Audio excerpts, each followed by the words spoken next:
অনেক শিক্ষক কর্মচারী আছেন দুরারোগ্য ব্যাধিতে আক্রান্ত হয়ে চিকিৎসার অভাবে মৃত্যুবরণ করেন, অথচ তার ন্যায্য প্রাপ্তি কল্যাণ এবং অবসর 4 থেকে 5 বছরের মধ্যেও সেই সুবিধা পায় না। ইতিমধ্যেই আপনারা দেখেছেন কমিটি নামক একটি জাতকল, যে জাতকলে পিষ্ট হয়ে এদেশের শিক্ষা ব্যবস্থা ধ্বংসের দ্বার প্রান্তে পৌঁছেছে। সেই কমিটি নামক জাতকলের অবসান চেয়ে আমরা কমিটি প্রথা বিলুপ্ত চেয়েছি। আপনারা দেখেছেন এদেশে সরকারি এবং বেসরকারি যে বৈষম্য, সরকারি প্রতিষ্ঠানের শিক্ষকরা বিশেষ করে প্রধান শিক্ষক 6ষ্ঠ গ্রেডে বেতন পায়, বেসরকারি প্রতিষ্ঠান প্রধানরা 7ম গ্রেডে বেতন পায়, অথচ তারা একদিন একই গ্রেডে বেতন পাইতো। আমরা এটার অবসান চাই। এটা শুধু ঠিক নয়, আজকে আপনারা খেয়াল করেছেন এদেশের 57% শিক্ষা ব্যবস্থা এই বেসরকারি শিক্ষক সমাজ তারা দায়িত্ব পালন করে, অথচ প্রাপ্তির ক্ষেত্রে পাহাড় বৈশ্য রয়েছে। আমরা স্পষ্ট ভাবে বলতে চাই, যদি আমি একই কারিকুলামে পাই, যদি আমি একই বইয়ে পাঠদান করি, যদি আমি একই প্রশ্নপত্রে উত্তরপত্র মূল্যায়ন করি, যদি 97% শিক্ষা ব্যবস্থা আমরা এদেশের দায়িত্ব পালন করি, তাহলে কেন সরকারি এবং বেসরকারি এই বৈষম্য থাকবে? আমরা এই বৈষম্য চাই না। আমরা চাই এই বৈষম্যের অবসান হোক। যার কারণে ইতিমধ্যেই আপনারা দেখেছেন 2023-এর সেই উত্তাল আন্দোলন থেকে, 2023-এর সেই জনসমুদ্র থেকে বাংলাদেশ শিক্ষক সমিতি এবং শিক্ষক ইউনিয়ন সহ আরো শিক্ষক নেতৃবৃন্দের মোর্চায় আমরা এই রাত পথে বসেছিলাম।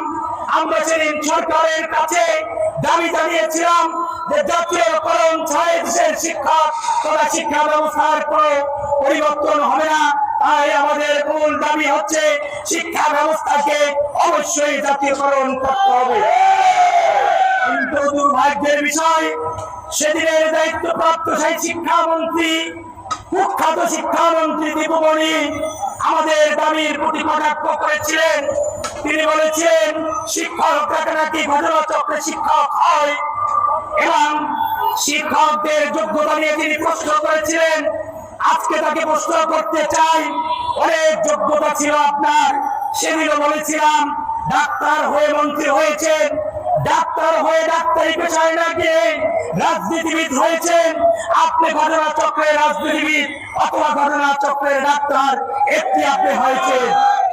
সেদিন এই স্টেজ থেকে বলেছিলাম মাননীয় মন্ত্রী, আপনি যতই কটাক্ষ করেন না কেন, আপনি জানেন না আগামী দিন আপনার অবস্থান কোথায় হবে, আপনি কোথায় যাবেন।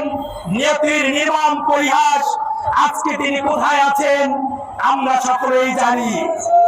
একজন শিক্ষামন্ত্রী সাবেক, তিনি আজকে চক্ষু মোছার জন্য আদালতের কাঠগড়ায় দাঁড়িয়ে যে টিস্যু ব্যবহার করেছিলেন, সেই টিস্যুতেই তিনি চিঠি লিখলেন, সাংবাদিকদের চোখ এড়িয়ে যায় নাই। এটি হচ্ছে নিয়তির নির্মম পরিহাস। সেদিন শিক্ষক সাহেব শিক্ষক কর্মচারীর সাথে উপহাস করেছিলেন, আজকে সেই উপহাসের পাত্রী হিসাবে আপনি কোথায় আছেন এটি আপনাকে বুঝতে হবে। তাই আমরা বিশ্বাস করি আজকে যারা ক্ষমতায় আছে, আগামী দিনে যারা ক্ষমতায় থাকবেন, নিশ্চয়ই ক্ষমতা চিরদিনের নয়। যতদিন দায়িত্বে থাকবেন, যতদিন ক্ষমতায় থাকবেন, আমরা বিশ্বাস করি আপনারা আপনাদের পবিত্র দায়িত্ব সঠিকভাবে পালন করবেন। আজকে শিক্ষক কর্মচারী ঐক্য পরিষদের ব্যানারে এখানে লক্ষাধিক শিক্ষকের উপস্থিতিতে ভয়াবহ তাপের মধ্য দিয়ে সারা বাংলাদেশ থেকে, টেকনাফ থেকে তেতুলিয়া, রূপসা থেকে পাথুরিয়া থেকে যে সকল শিক্ষক বন্ধুরা এখানে এসেছেন, তাদের হৃদয়ের আকুতি, তাদের হৃদয়ের বেদনা। আমরা আর কোনো দাবি নাই, আমার 25% উৎসাহ কথা চাই না, আমি আর কোনো পার্সেন্টেজ চাই না। আমার একটি দাবি হবে, আগামী ঈদুল ফিতরের আগে, আগামী ঈদুল ফিতরের আগে, ঈদুল আজহার আগে 25% উৎসাহ ভাতার পরিবর্তন করে অনতি বিলম্বে আগামী 17 মের পূর্বে 100% উৎসাহ ভাতার ঘোষণা দিতে হবে। সরকারি শিক্ষক কর্মচারীদের নাই বাড়ি ভাড়া এবং পূর্ণাঙ্গ চিকিৎসা বাধা প্রদান করতে হবে। সর্বোপরি আপনাদের একটি মেসেজ দিতে চাই, সেই 2023 সালে এখানে যে সকল শিক্ষক কর্মচারী নেতৃবৃন্দ সহ শিক্ষক কর্মচারী উপস্থিত হয়েছেন, কাপড়ের কাপড় উপরে যখন রাজপথে বসেছিলাম সেদিন মৃত্যুকে ভয় করি নাই, চাকরিকে তোয়াক্কা করি নাই। শুধু শিক্ষক কর্মচারীদের দাবির কথা নিয়ে, শিক্ষক কর্মচারীদের ভাগ্যের উন্নয়নের কথা নিয়ে, এদেশের শিক্ষা ব্যবস্থার পরিবর্তনের কথা বলে কাপড়ের কাপড় গায়ে জড়িয়েছিলাম। এর থেকে আর বড় কোনো ত্যাগ হতে পারে না। তাই একটি কথা বলতে চাই, আগামী দিনেও আগামী 17 তারিখের পূর্বে যদি আমাদের সুনির্দিষ্ট ভাবে এই যে 11 দফা, এর মূল দফা হচ্ছে শিক্ষা ব্যবস্থা জাতীয়করণ, এবং শিক্ষা ব্যবস্থা জাতীয়করণের মধ্যে অগ্রাধিকার ভিত্তিতে মাধ্যমিক শিক্ষাকে জাতীয়করণ করতে হবে, পর্যায়ক্রমে উচ্চ শিক্ষাকে জাতীয়করণ করতে হবে। তাই এই শিক্ষা ব্যবস্থা জাতীয়করণ তথা সরকারি এবং বেসরকারি বৈষম্য ঘোষণের লক্ষ্যে আগামী 17 মে শনিবারের পূর্বেই বর্তমান সরকারের মাননীয় প্রধান উপদেষ্টা, যিনি একজন শিক্ষক, বর্তমান সরকারের শিক্ষা উপদেষ্টা যিনি একজন শিক্ষক, বর্তমান সরকারের আইন উপদেষ্টা সহ অনেকেই শিক্ষক, তাদের কাছে এই সমাবেশ থেকে আহ্বান জানাচ্ছি, দয়া করে 17 মের পূর্বে আমাদের সকল বৈষম্য ঘোষণার লক্ষ্যে শিক্ষা ব্যবস্থা জাতীয়করণের ঘোষণা দেন। অনতিবিলম্বে প্রাপ্তির ক্ষেত্রে, আর্থিক প্রাপ্তির ক্ষেত্রে সকল বৈষম্য গুছিয়ে প্রজ্ঞাপন জারি করুন। অন্যথায় আগামী 17 মে শনিবার বাংলাদেশের সকল শিক্ষক কর্মচারী এই রাজপথে অবস্থান করে লাগাতার অবস্থান কর্মসূচি পালন করা হবে।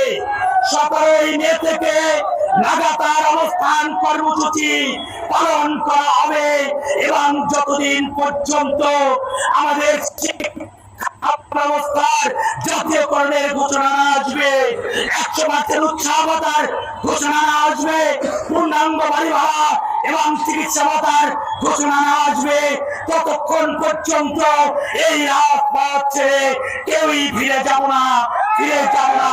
এটি হোক আমাদের অঙ্গীকার।